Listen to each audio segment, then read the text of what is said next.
Ready, Khamma. My name is Divyanshu Trivedi. I am standing here to represent the state of Rajasthan. And first of all, I would like to introduce all of my teammates, starting from here: Akanksha, Himanshu Pal, Chandni, Ashish, Dhanpal, Swati, Abhishek, Sushma, Priyanshu. कोस कोस पर बदले पानी और चार कोस पर वाणी। भारत एक ऐसा देश है जहाँ पर हर थोड़ी थोड़ी जगह पर आपको एक नया स्थान और नई भाषा का अनुभव होता है। भारत में इसी प्रकार से 28 राज्यों का गठन हुआ है। उन्हीं में से एक अद्भुत राज्य है राजस्थान। राजस्थान भारत के उन चुनिंदा राज्यों में से एक है जो विभिन्न प्रकार से लोगों को अपनी ओर आकर्षित करता है। Rajasthan mean places of king, राजाओं का स्थान है राजस्थान। राजस्थान का पुराना नाम राजपूत स्थान है। क्या आप में से कोई जानता है कि इसका नाम राजपूत स्थान क्यों पड़ा? चलिए मैं बताता हूँ।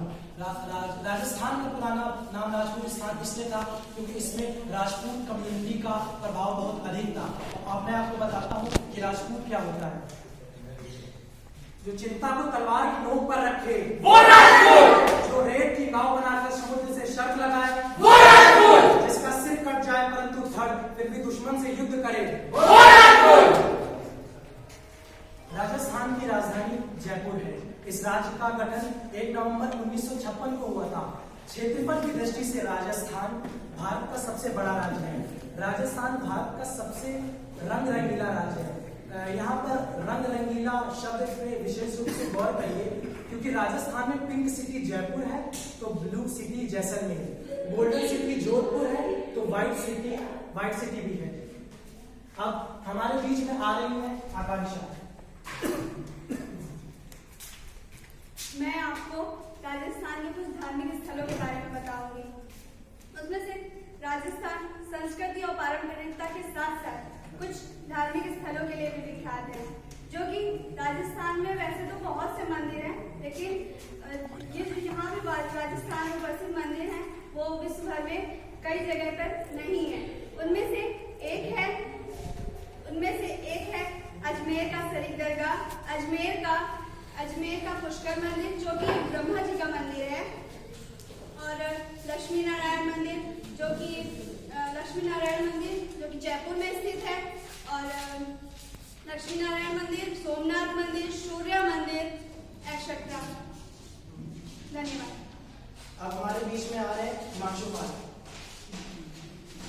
मैं आप लोगों को राजस्थान के लोक नृत्य और लोक संगीत के बारे में अवगत कराना चाहता हूँ। हमारे राजस्थान के काफी परंपरागत लोक नृत्य हैं जो कि हमारे हर आयु वर्ग के लोगों को अपनी ओर आकर्षित करते हैं। और मजेदार वाली बात यह भी है कि हमारे राजस्थान के लोक नृत्य पूरे संसार में सर्व प्रसिद्ध हैं।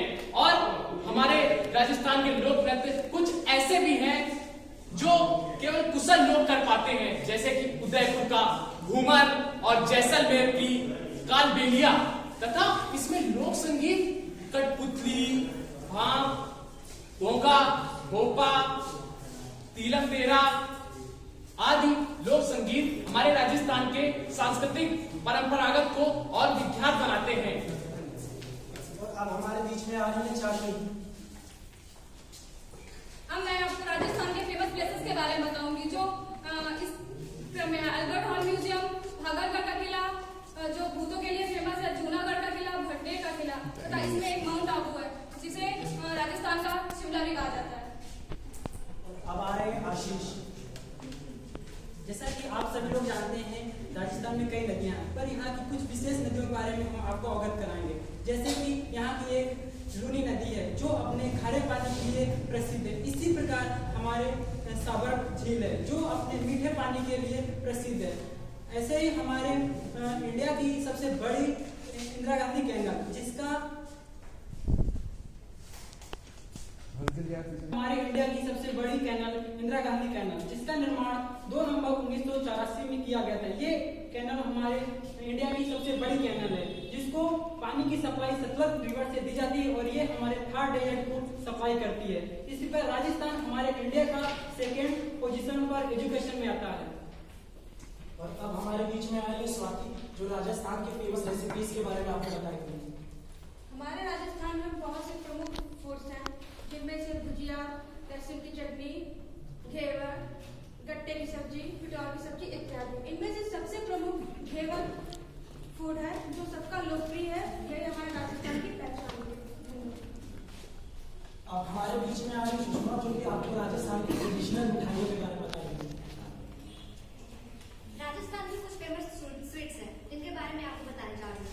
बादाम का हलवा, आटे का मालपुआ, गोंद के लड्डू, दूधिया खीर, मलाई कद्दू, ये सब राजस्थान के फेमस स्वीट्स हैं। ये तो बात हुई राजस्थान के वर्तमान की, और कहा भी जाता है यदि किसी का वर्तमान मजबूत है तो उसके पीछे उसके संघर्षशाली इतिहास जरूर छुपा होता है। राजस्थान का इतिहास बहुत ही पारंपरिक, बड़ा ही प्राचीन और बड़ा ही गौरवशाली रहा है। राजस्थान ने समूचे भारतवर्ष को अनेकों वीर एवं वीरांगनाएं भी दी हैं। उनमें से कुछ प्रमुख हैं पृथ्वीराज चौहान, महाराणा प्रताप, रानी पद्मिनी। आज मैं और मेरे सभी टीममेट्स रानी पद्मिनी के विश्व प्रसिद्ध जौहर प्रथा के बारे में कुछ पंक्तियां बताने चाहेंगे। उससे पहले मैं आपको हिंदी में उसका प्रसंग बता देता हूँ। दिल्ली में जिस समय अलाउद्दीन खिलजी का शासन चल रहा था, उसी में राजस्थान के मेवाड़ के चित्तौड़ किले में राजा रतन सिंह का शासन चल रहा था। राजा रतन सिंह की धर्म पत्नी का नाम रानी पद्मिनी था। वह अपने सौंदर्य के लिए समूचे विश्व में विख्यात थी। जब यह बात अलाउद्दीन खिलजी को पता चली तो उसने सोचा क्यों ना मैं भी इनका दीदार करूं। अलाउद्दीन खिलजी दिल्ली से राजस्थान से इसलिए आया कि वो रानी पद्मिनी का दीदार कर सके। अलाउद्दीन खिलजी ने करीब 6 महीने की अवधि तक युद्ध किया, परंतु फिर भी वो चित्तौड़गढ़ के किले के अंदर न जा पाए। चित्तौड़गढ़ का किला इस तरीके से बनाया गया था कि वो अंदर रहने वालों को पूरी तरीके से महफूज रख सकता था। अंत में अलाउद्दीन खिलजी ने यह सोचा कि मैं राजा को एक प्रस्ताव भेजता हूँ, और उसने राजा रतन सिंह को एक प्रस्ताव भेजा कि मैं केवल शीशे में ही रानी पद्मिनी का दीदार करके वापस चला जाना चाहता हूँ। राजा रतन सिंह इस बात से सहमत हुए, परंतु फिर भी उन्होंने यह प्रस्ताव अपनी सभा में रखा। राजा रतन सिंह के राज्य में एक राज्य सेनापति था जिसका नाम था गोरा सिंह। वह सबसे शक्तिशाली माना जाता था। जब गोरा सिंह को यह पता चला कि किसी विदेशी को रानी की प्रतिभा दिखाई जाएगी, तो गोरा सिंह ने कहा, महाराज गुस्ताखी माफ हो, लेकिन गोरा सिंह के होते हुए यह संभव नहीं हो पाएगा। तो उसकी यह बात सुनकर राजा रतन सिंह ने कहा कि अरे मूर्ख, तुम राजनीति क्या जानो। यह सुनते ही गोरा सिंह ने अपनी तलवार फेंक दी। राजा को इस बात से थोड़ा धक्का लगा। उसने गोरा सिंह से कहा कि मैं चाहूं तो तुम्हें गिरफ्तार भी करवा सकता हूं। ये बात सुनकर राजा गोरा सिंह उठे, उन्होंने तलवार उठाई और महाराज से कहते हैं, महाराज यह तलवार मुझको आपके पिताजी ने जंगली शेर का पैदल शिकार करने के लिए दिया था। यदि आप आदेश दें तो मैं अभी अपना सिर धड़ से अलग करके आपके सम्मुख रख दूं, किंतु यदि आपको यह अभिमान हो गया हो कि इस 80 साल के बूढ़े के हाथों में कोई बेड़िया डाल देगा, तो यह आपकी बहुत बड़ी भूल है, ऐसा संभव नहीं है। यह सुनने के बाद राजा रतन सिंह को थोड़ी ग्लानि महसूस हुई। उन्होंने गोरा सिंह से कहा कि आप इस राज्य से जा सकते हैं, परंतु फिर कभी लौट के वापस ना आइएगा। गोरा सिंह ने कहा, महाराज आपका आदेश सिर आपके पर। जब गोरा सिंह चले जाते हैं, अगले दिन अलाउद्दीन खिलजी, जैसा कि योजना के अनुसार प्रस्तावित था, अलाउद्दीन खिलजी को रानी पद्मिनी का शीशे में प्रतिबिंब दिखाया गया था। परंतु अलाउद्दीन खिलजी एक छली प्रवृत्ति का व्यक्ति था। वह राजा के साथ बात करते करते राजा को राज द्वार तक ले आया, और अलाउद्दीन खिलजी ने वहां पर पहले से ही अपने कई सारे सैनिक छुपा के रख लिए थे। उन सैनिकों ने तुरंत समय पाते ही राजा रतन सिंह को कैद कर लिया और दिल्ली ले गए। दिल्ली ले जाने के बाद उन्होंने चित्तौड़ के किले में वापस गए एक पत्र भेजा कि यदि तुमने रानी पद्मिनी को 10 दिन के भीतर दिल्ली नहीं भेजा तो राजा रतन सिंह का कटा हुआ सिर आपके चित्तौड़गढ़ के किले में मिलेगा। उस समय उस राज्य में कोई भी राजा नहीं था, राज्य का प्रमुख सेनापति भी नहीं था, तो समूचे राज्य में हाहाकार मच गया कि अब क्या होगा। रानी पद्मिनी ने अपने विश्वस्त सेनापति गोरा सिंह को ढूंढ निकाला, काफी मशक्कत के बाद ढूंढ निकाला। गोरा सिंह के सामने यह बात रखी गई तो गोरा सिंह ने कहा, तंज कसते हुए कहा, मैं तो बड़ा तुच्छ मानव हूँ, मैं राजनीति क्या जानूं। रानी पद्मिनी ने उनको समझाया कि यह वक्त गुस्सा करने का नहीं है। यदि मैं दिल्ली चली गई तो इस कुल की आन बान और मर्यादा का कुछ भी नहीं रहेगा। उसके बाद गोरा सिंह के अंदर राजपूती कुल फिर से जागृत हुआ और उन्होंने कहा, महारानी जब तक मेरे शीश मेरे धड़ से लगा हुआ है, राजा रतन सिंह को कुछ भी नहीं हो पाएगा। फिर उन सभी ने मिलकर एक योजना बनाई। योजना यह थी कि रानी के साथ उनकी 700 सखियां जाएंगी, परंतु सखियों के भेष में सैनिक रहेंगे, वहां जाके आक्रमण करेंगे, राजा रतन सिंह को वहां से कैद कराएंगे। ऐसा ही हुआ, किंतु परिणाम थोड़ा सा दुखद रहा। अंत में सारे सैनिक मारे गए, क्योंकि अलाउद्दीन खिलजी की सेना लाखों में थी और राजा की सेना कुछ हजारों में, 3,000 से 3,500 के बीच में थी। परिणाम के मुताबिक रानी ने कहा कि मेरे साथ इन सखियों ने भी अपना बलिदान दिया है, यदि मैं और ये सखियां अपने धर्म पति की नहीं हो सकी तो हम अलाउद्दीन खिलजी के भी नहीं होंगी। इसके बाद सभी ने एक सामूहिक चिता बनाई और उसमें अपना बलिदान दिया। रानी ने बलिदान देते वक्त यह कहा कि राजपूती तलवार में जितनी धार है, राजपूतानी कंगन में भी उतनी ही धार है। अब इस कहानी को मैं और मेरे टीममेट्स कुछ कविता की पंक्तियों के माध्यम से प्रस्तुत करना चाहेंगे। दोहराता हूं सुनो रक्त से लिखी हुई कुर्बानी, जिसके कारण मिट्टी भी चंदन है राजस्थानी।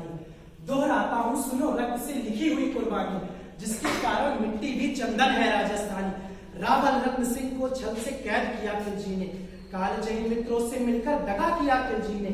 खिलजी का चित्तौड़ दुर्ग में एक संदेशा आया, जिसको सुनकर शक्ति शौर्य पर फिर अंधियारा छाया। 10 दिन के भीतर न पद्मिनी का डोला यदि आया, यदि न रूप की रानी को तुमने दिल्ली पहुंचाया, तो फिर रत्न सिंह का शीश कटा पाओगे। शाही शर्त न मानी तो पीछे पछताओगे। यह दारुण संवाद लहर सा दौड़ गया रणभर में, यह बिजली की तरह क्षितिज सा फैल गया अंबर में। महारानी हिल गई, शक्ति का सिंहासन डोला था सतीत्व मजबूर, जुल्म विजय स्वर में बोला था। रुष्ट हुए बैठे थे सेनापति गोरा रणधीर, जिनसे रण में भय खाती थी खिलजी की शमशीर। अन्य अनेकों मेवाड़ी योद्धा रण छोड़ गए थे, रत्न सिंह की संग नीति से नाता तोड़ गए थे। पर रानी ने प्रथम वीर गोरा को खोज निकाला, बन बन भटक रहा था लिए मन में तिरस्कार की ज्वाला। गोरा से पद्मिनी ने खिलजी का पैगाम सुनाया, मगर वीरता का अपमानित ज्वार नहीं मिट पाया, मगर वीरता का अपमानित ज्वार नहीं मिट पाया। बोला वो मैं तुच्छ हूँ, राजनीति क्या जानू, निर्वासित हूँ, राज मुकुट की हट कैसे पहचानू। अरे बोली पद्मिनी, समय नहीं है वीर क्रोध करने का, अगर धरा की आन मिट गई तो घाव नहीं है भरने का, अगर धरा की आन मिट गई घाव नहीं है भरने का। दिल्ली गई पद्मिनी तो पीछे पछताओगे, दिल्ली गई पद्मिनी तो पीछे पछताओगे। जीते जी राजपूती कुल को तुम दाग लगा जाओगे, जीते जी तुम राजपूती कुल को दाग लगा जाओगे। राणा ने जो कहा किया वो माफ करो सेनानी, अरे राणा ने जो कहा किया वो माफ करो सेनानी। यह कहकर गोरा के कदमों पर झुकी पद्मिनी रानी, यह कहकर गोरा के कदमों पर झुकी पद्मिनी रानी। ये क्या करती हो गोरा, पीछे हटकर बोला। अरे ये क्या करती हो गोरा, पीछे हटकर बोला, और राजपूती गरिमा का फिर धड़क उठाकर बोला। महारानी हो तुम सिसोदिया कुल की जगदम्बा हो, प्राण प्रतिष्ठा एक लिंग की ज्योति अग्निगंधा हो। जब तक गोरा के कंधों पर तुझे शीश रहेगा, महाकाल से भी राणा का मस्तक नहीं कटेगा। तुम निश्चित रहो महलों में, देखो समर भवानी, खिलजी देखेगा कि चलिया तलवारों का पानी। राणा के चक्कर आने तक गोरा नहीं बनेगा, एक पहर तक सर कटने पर धड़ युद्ध करेगा। एक लिंग की शपथ महाराणा वापस आएंगे, महाप्रलय के घोर प्रभंजन को भी ना रोक पाएंगे। सप्त सप्त मेवाड़ी सेनापति था तूफानी, शंकर के डमरू में जैसे जाएगी वीर भवानी, जिसके कारण मिट्टी भी चंदन है राजस्थानी। दोहराती हूँ सुनो रक्त से लिखी हुई कुर्बानी। खिलजी मचला था पानी में आग लगा देने को, खिलजी मचला था पानी में आग लगा देने को, पर पानी प्यासा बैठा था ज्वाला पी लेने को। गोरा का आदेश हुआ सब गए और डोले, अगर बांपरे बादल से गोरा सेनापति बोले। खबर भेज दो खिलजी को, पत्नी स्वयं आएगी, अन्य 700 सखियां भी वो साथ लेकर आएगी, अन्य 700 सखियां वो साथ लेकर आएगी। स्वयं पत्नी ने बादल का कुमकुम तिलक किया था, दिल सब पत्थर रखकर भीगी आंखों पे विदा किया था, भीगी आंखों से विदा किया था।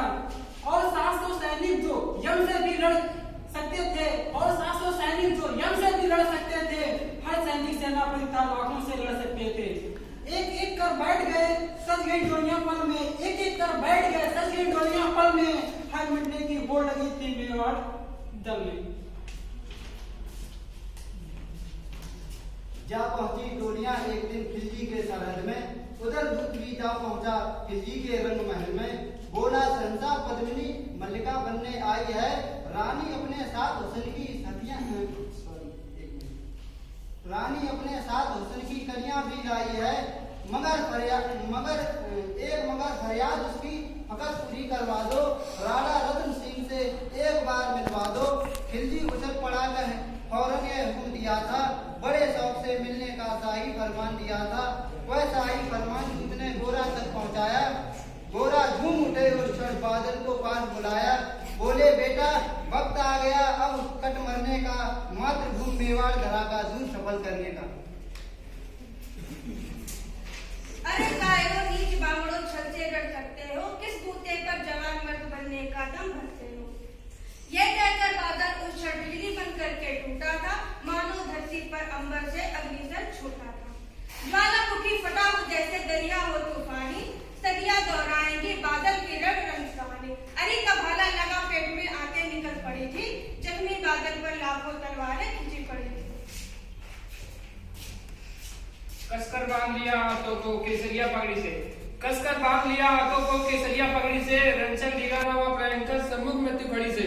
अब बादल तूफान बन गया, शक्ति बनी फौलादी, मानो खप्पर लेकर रण में लड़ती हो आजादी। उधर वीरवर गोरा का अर्जन से कट रहा था और इधर बादल लाशों से भूता काट रहा था। आगे पीछे दाएं बाएं जमकर लड़ी लड़ाई, आगे पीछे दाएं बाएं जमकर लड़ी लड़ाई। उस दिन समर भूमि में लाखों बादल पड़े दिखाई।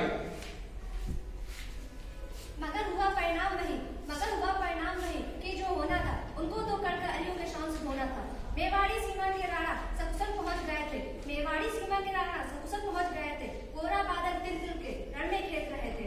एक एक कर मिटे सभी मेवाड़ी वीर सिपाही, एक एक कर सभी मेवाड़ी वीर सिपाही, रत्न सिंह पर लेकी नंजन आंच न आने पाई।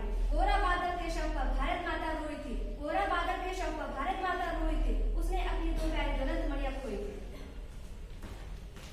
धन्य धरा मेवाड़, धन्य गोरा बादल बंगाली, जिनके बल से पद्मिनी का सतीत्व अभिमानी, जिसके कारण मिट्टी भी है चंदन है राजस्थानी, ज्वालाता और रक्त से लिखी हुई कुर्बानी। राजस्थान में वीर एवं वीरांगना की कभी कमी नहीं रही है। अभी आपने रानी पद्मिनी के बारे में सुना, अब मैं आपको पृथ्वीराज चौहान के बारे में बताना चाहता हूँ। पृथ्वीराज चौहान एक बड़े ही वीर योद्धा थे, उसके साथ उनकी 13 रानियां थी, लेकिन आप सभी में से 13वीं रानी संयुक्ता के बारे में सुना होगा। आप इसके स्टोरी सुना होगा। राजा पृथ्वीराज चौहान किसी 13वीं रानी के बारे में पता होगा। तो हिंदी के एक लेखक और कवि है पीयूष मिश्रा, उन्होंने पृथ्वीराज चौहान से इंस्पायर होकर कुछ कविता लिखी है। वह काम भला क्या काम हुआ जिसका बोझा सिर पर हो, वह काम भला क्या काम हुआ जिसका बोझा सिर पर हो, वह इश्क भला क्या इश्क हुआ जिसका चर्चा घर पर हो। वह काम भला क्या काम हुआ जिसका बोझा सिर पर हो, वह इश्क भला क्या इश्क हुआ जिसका चर्चा घर पर हो। वह काम भला क्या काम हुआ जो मटर सरीका हल्का हो, वह काम भला क्या काम हुआ जो मटर सरीका हल्का हो। वह इश्क भला क्या इश्क हुआ जिसमें ना दूर तहलका हो, वह काम भला क्या काम हुआ जिसमें ना जान रगड़ती हो, वह इश्क भला क्या इश्क हुआ जिसमें ना बात बिगड़ती हो। वह काम भला क्या काम हुआ जिसमें दिल रो जाए, वह काम भला क्या काम हुआ जिसमें दिल रो जाए, और वह इश्क भला क्या इश्क हुआ जो आसानी से हो जाए। इन्हीं पंक्तियों के साथ मैं अपनी वाणी को विराम देता हूँ। परंतु राजस्थान की एक विशेष संस्कृति है जिसको हम सभी आपके सामने बताने चाहते हैं।